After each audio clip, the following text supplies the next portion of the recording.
Today's Tale of the Table really highlights the issues that we deal with in estates. So recently I had a closing with a married couple that were going through a really contentious divorce. There was also a septic issue, so things were already on edge. Well, we get the title work back, and in reviewing the title work, again, they purchased the property about 20 years ago out of an estate. And in reviewing the deed, it showed that there were two sisters, and so they signed the deed in their capacity as the executors of the estate. So at first, everything looks like it's fine. They were named as executors, they had the power of sale, but there's another step, and that requires that when the will is probated, well, in that process, they declined to qualify as the executors under the estate. Yet, they signed off on the deed as the executors, but that deed was invalid. So they've owned this property for 20 years, but never had valid title to the property. So I went about trying to track down the executors, which were the two sisters, and was actually able to get them to sign off on a deed conveying title to the property. So at first now, everything seems well and good. However, again, when I reviewed the will, it had the two sisters as the heirs, the devisees under the will, but there was a reference to this brother. Now we have a title claim, so his interest in the property would have been worth about $130,000 20 years before. So now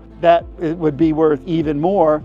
Luckily, the buyers, when they purchased, they got a title insurance policy, so I was authorized to try to negotiate a settlement with this brother. We were able to get this to go to closing. Unfortunately, closing had to be extended a couple of times. I had to let my clients know that there was this issue, but ultimately we were able to work it out for their benefit. So again, it just shows you the estates can be very tricky. Even though you may have owned title for a long period of time, doesn't mean that there's something that can't come up, and it shows you a little bit of the value that title insurance does bring to the process.